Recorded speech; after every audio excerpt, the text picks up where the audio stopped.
Take it easy.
Take it easy.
Take it easy.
Take it easy.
Surrender! Manifest! Don't be scared!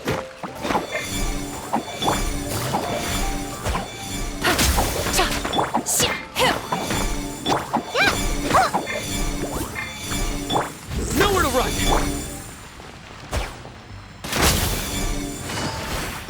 Obey! You blade!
A flower that is not of this world.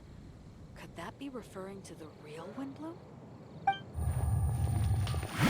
Hard work is all there is to the craft.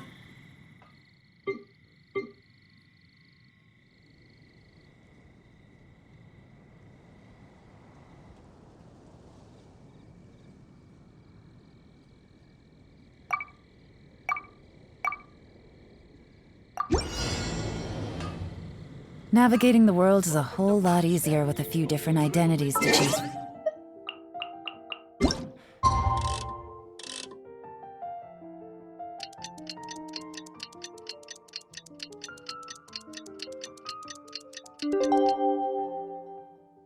Need me to come up with some for you?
Give me a moment to compose.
Let's play!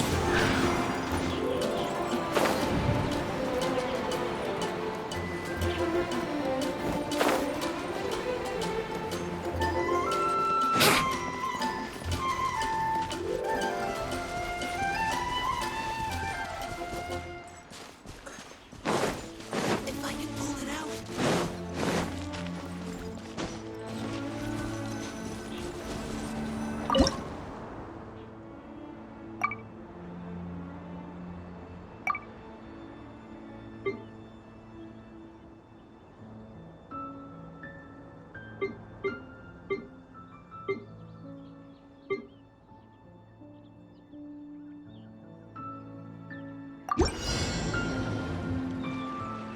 Here we go!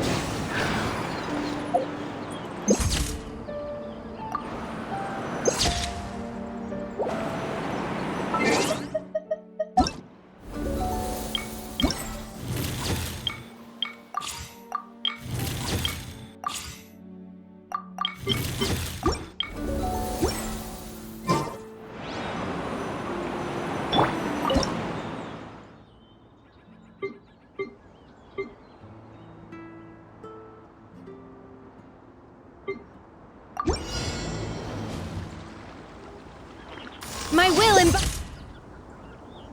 embodied.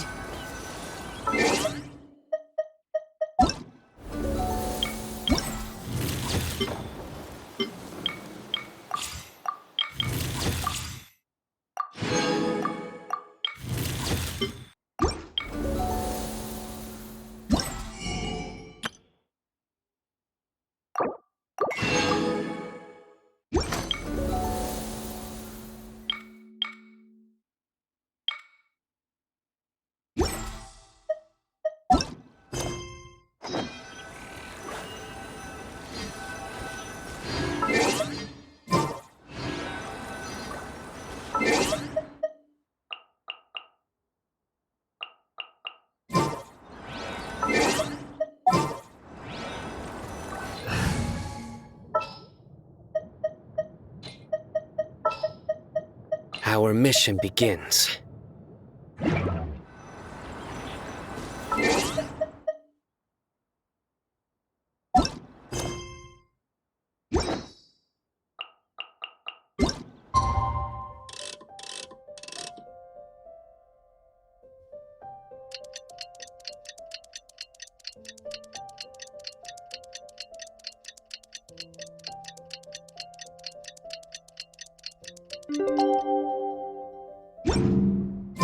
Today's the day! Let's go meet up with Sucrose!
Traveler, Paimon. I only just arrived myself, so I'm still getting ready. Ah, and Kale just passed by a moment ago. She said she had some things to sort out at the inn where she's staying, but she'll meet up with us when she's done.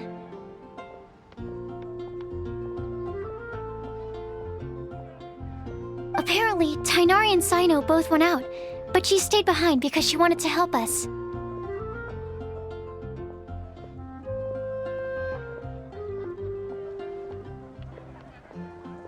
Not too bad. After reviewing it again with fresh eyes, I came up with a new theory which seems to hold some water. I'll attempt to explain it as simply as I can. I believe that each of the 4 things in the prophecy refers to a different field of knowledge. So, in a way, the prophecy is a test of the reader's intelligence. But it's unlikely for any one person to have expertise in all these different areas. So I suggest that we seek out one expert from each and get their opinion. Also, in 2 out of the 4 areas, the prophecy seems to want us to find specific people. It may even turn out that the people themselves are the answers. So it sounds like we should put our heads together and list out the people who can help us. Exactly. I think we can go through each riddle in turn and generate 4 groups of names to match the 4 questions. Alright, then let's start from group 1. The first riddle was, a flower that is not of this world. Personally, I would still go with Albedo for this one. Alchemy is the most likely to have to do with otherworldly things, and he is by far the leading expert in this regard. Exactly! You're the creator of the Tetratanic sweet flower. Who knows? Maybe that's the flower we're looking for. Huh? You really think so? Oh, but what about Tainari? He's a forest watcher and knows all about plants. If it's a flower we're looking for, maybe he's the man for the job. Alright, I'll add him to the list as well. On to group 2. This subject is a guide who will never get lost. That's kind of abstract. Does it just mean someone who never loses their way? Wait, but they have to be able to guide others too, so it's not quite as simple as that. Oh, you mean Mona? Yeah, she definitely counts. Mona. Yes, she certainly seems very confident, and she can use her astrology to guide people. Would Bennett count?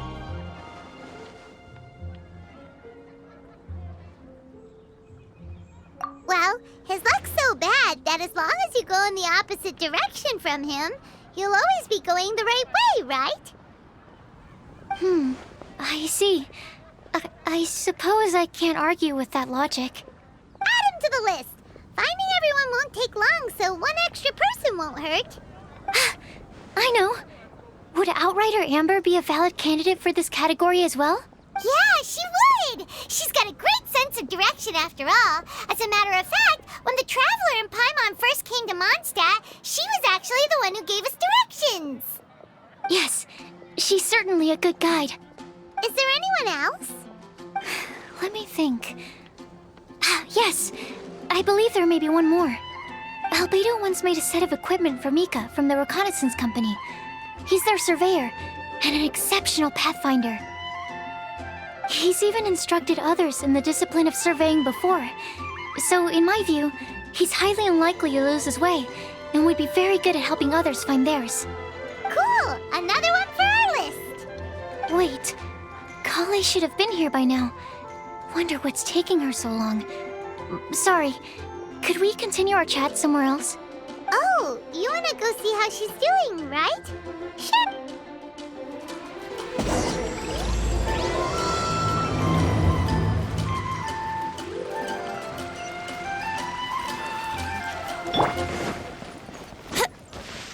Yahoo!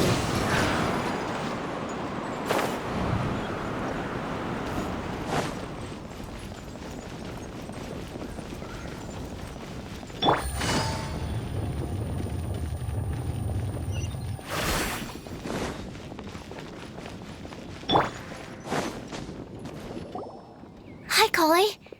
Hope we're not intruding or anything. Is everything okay? Sucrose! I the time already? Oh no, I'm sorry.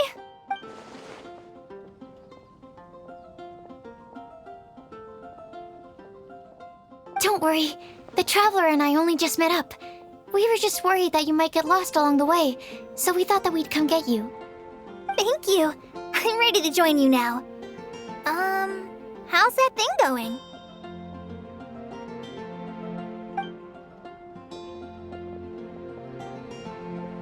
So let's pick up where we left off. Next up is the third line. One who would never lie. Anyone spring to mind? You really think so? Seems like it would be pretty difficult for someone in his position to avoid having to lie.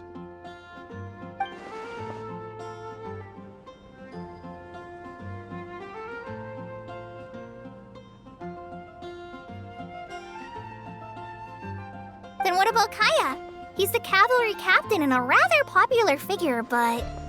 You think there's something fishy about him too, huh? Yeah, he's definitely a sneaky one. Bet he lies all the time. I can't help but agree with you there. There's the tone-deaf bard. But on second thought, he wouldn't qualify either. He talks way too much nonsense. Is there anyone else we're missing? Acting Grandmaster Jean? She has a good name in that regard. But from what I know, she sometimes covers up the truth out of concern for those around her. For example, when Lisa loses track of time in the library and misses her patrol shift, Jean will come up with some excuse, like Lisa's ill today.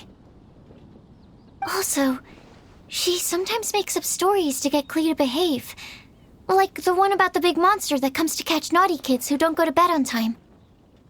Do you think that rules her out? White lies are still lies, but do we really have to reject her because of some harmless fibs? It's not like she had evil intentions. No, we're the ones being strict. Rosaria doesn't strike me as the type of person to lie. Oh, Kale, you probably haven't met her yet, have you? She's a sister from the church who looks, a little scary and not very sociable. She stopped by the alchemy bench once, a long time ago, and asked me about Albedo. I thought maybe she was trying to find him, for work or something. But when I asked, she just said that she was curious about him because he was so intelligent, and wanted to talk to his assistant to find out what he was like. A lot of people might have given a more tactful justification, but I could see in her face that she wasn't trying to hide anything. She was just very direct and straightforward. That's why I don't think of her as the lying type. Rosaria doesn't look like the sort of person you'd want to get into a fight with. Maybe she just fights her way out of situations that some people might lie to get out of. I can definitely see that. I've also heard the other sisters say that Rosaria doesn't even make excuses when she skips choir. She just doesn't show up. She's a tough cookie, huh? Let's put her name down. In that case, I think Sino fits in this list too. True. Lying's probably more trouble than it's worth for someone like him. Kinda like with Rosaria. Oh, and Paimon also nominates Razor. Bet he couldn't lie to save his life. I've also got someone else in mind. Noelle, the trainee knight. She's a very honest person. I don't think she'd tell a lie. Alrighty, write her name down too. Wait, there's one more person. You know, our long-standing staffer at the alchemy bench. Huh? You mean Timaeus? Yes, him. Truth be told, he's been love-struck recently. He swore that he wouldn't say a dishonest word or slack off until he succeeds in getting the woman he loves. Timaeus has a crush? Yes, that's right. Well, who is it? Do you know her? I've never met her. All I know is that she's from Liyue.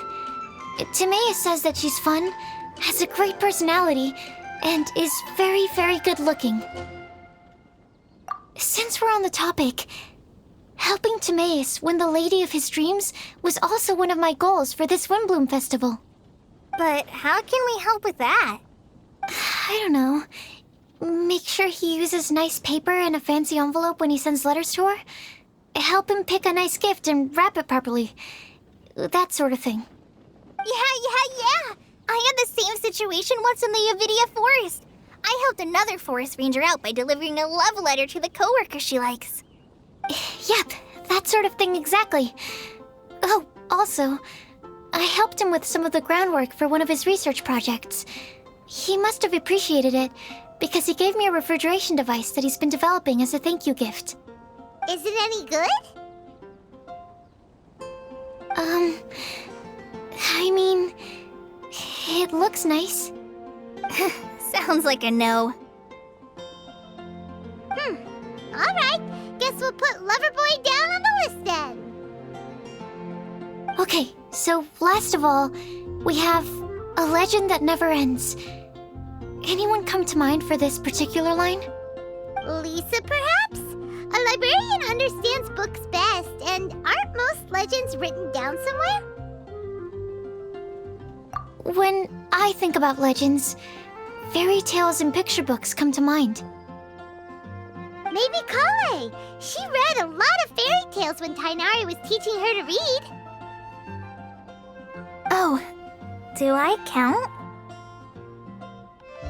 of course you do. I'll put you on the list. I prefer to read things like an illustrated analysis of alchemical substances and their uses, the fascinating principles of crafting, and hypotheses of life. Point taken. Paimon didn't quite understand any of those. Klee might be a good choice. Her mother, Alice, is a renowned traveling author, so I'll bet she's been exposed to all sorts of myths and legends.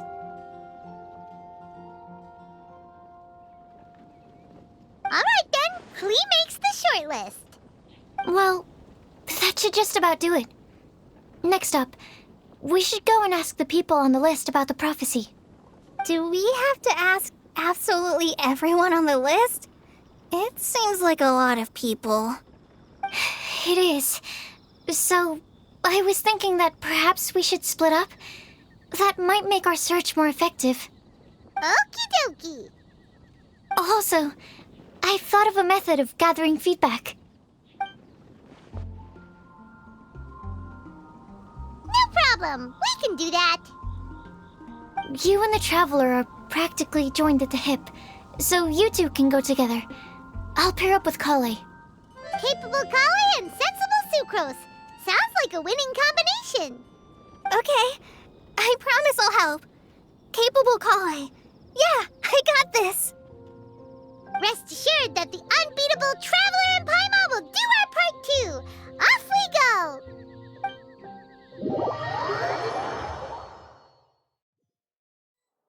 I plan on starting from the person with the most defined stronghold. So let's go to the library. Lisa should be there. Stronghold. That's an, interesting word to use. Maybe den? No, that's even worse. How about layer?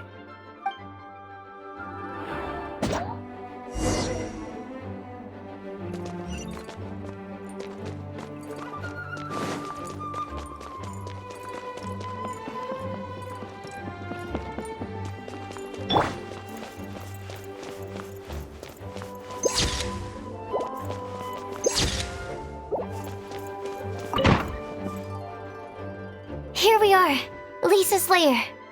Oh no, that was a bad word choice. Now Sucrose is using it. It's all my fault. Lisa, might I ask if... Huh?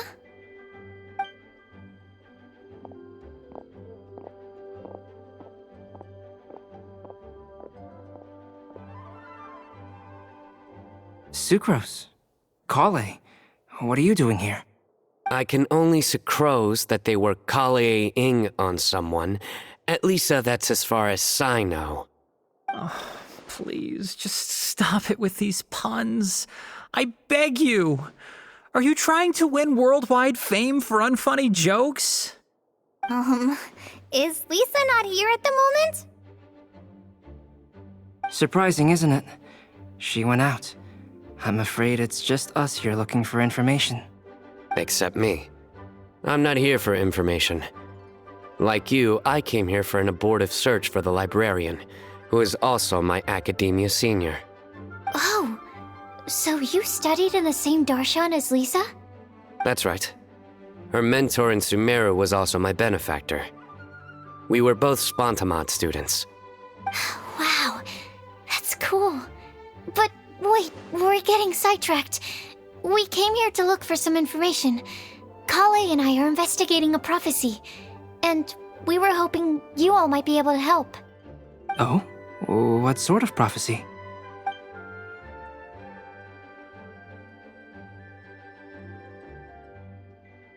I see. You want to ask them about the flower that is not of this world, and me about the one who would never lie. But there's no rush. You don't need to answer right away. We're just here to tell you about the situation. You can take your time to think it over and submit any thoughts you have in written form to the Sucrose mailbox. The Sucrose mailbox? Yep. I was thinking about it on the way.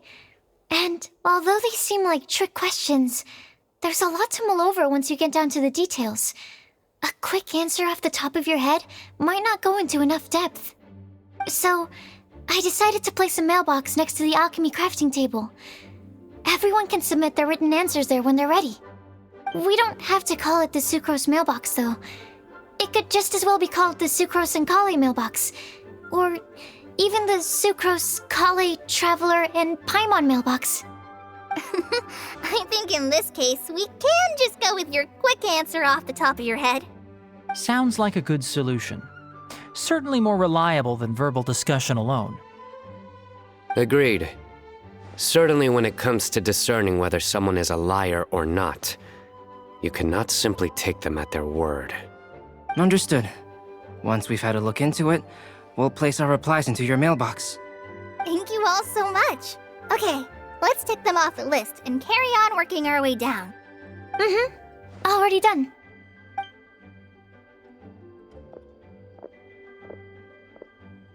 I'm pleasantly surprised to see those two introverts getting along so well.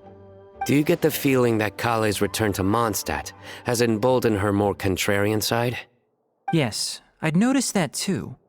Traveling and meeting old friends are both good for the body and soul.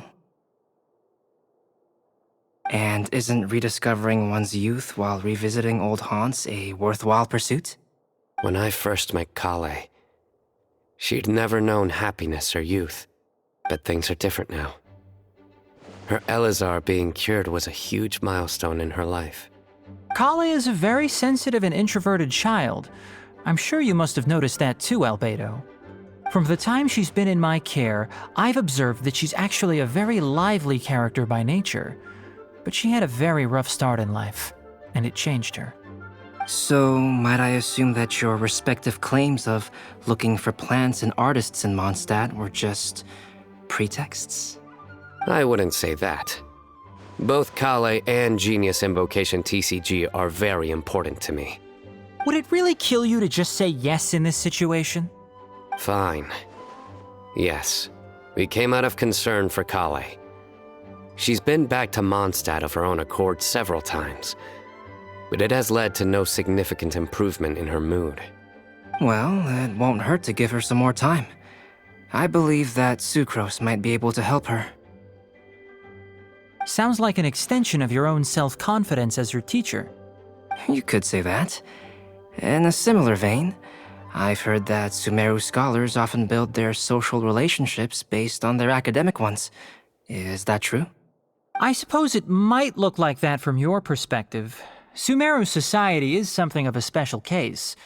The reason it is known as the City of Learning is because all of its resources are in some way linked to academia. As such, academic resources equate to social capital. It is not unheard of, for example, for people to build a family in order to pursue further studies. But the relationship between the three of us is not an academic one turned social.